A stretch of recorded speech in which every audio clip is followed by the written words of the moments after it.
If you have gone on a date with a man and he is not responding after you've gone on a date, that is an opportunity for you to reflect what might have went wrong. Either there's something about you that you weren't portraying physically, that you showed up as a surprise and tried to hide it. Typically, this is called catfishing. It's when women are basically Steven Spielberg with lighting and angles. Then you show up on the date and you look completely different. And you're not fooling anyone and you're really wasting your time. The other is typically character flaws, I'd call them.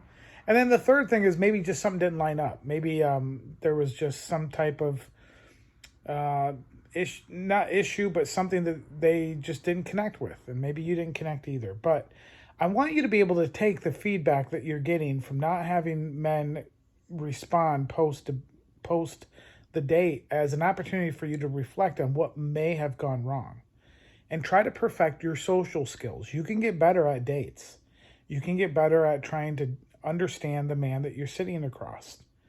So if you think about it, if you were to go to a restaurant and it's horrible service, the food isn't great, are you going to really spend your time leaving a negative review?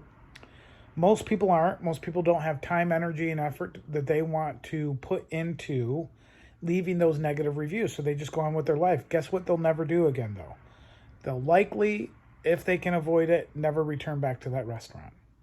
Same is true when it comes to not responding to you after a date. They're not going to come back, but you're not always going to know why. And it's up to you to begin to look at, if this becomes a pattern, what are some ways that you can conduct yourself different in dates that will be beneficial for you in the long run? Starting to think about the other person. Think about what they're going through. Think about what they would like to hear on a date.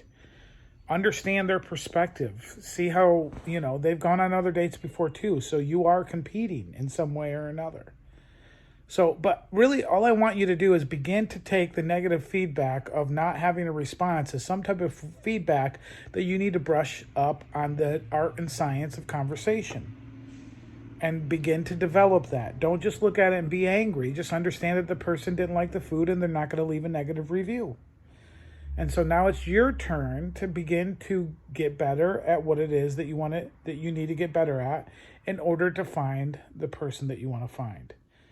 Don't take it to heart. It isn't necessarily always you, but it is an opportunity to reflect, especially if it becomes a pattern. The number one trait that I would say that I've discovered is women who are bitter. If you are bitter from a past relationship and or marriage, that can come out very quickly in a conversation and in a dating relationship. And it's not something that somebody who has healed or has moved past the breakup of a previous marriage and is ready to date again wants to deal with. They're not bitter. They're not angry. They've moved on. They're happy, and they're looking for somebody else who is. So ask yourself, maybe is that a trait or a characteristic or quality that you're carrying in your dates? I don't know what it might be for you, but I tell you what, I could know if you drop just a quick schedule a call. Right under this, there's a description. We can jump on a quick 15-minute call every Wednesday. I have availability. And you and I can talk about what some of the challenges you've had in dating and why you think you may have been ghosted a time or two. So that's it for this time. I'll talk to you soon.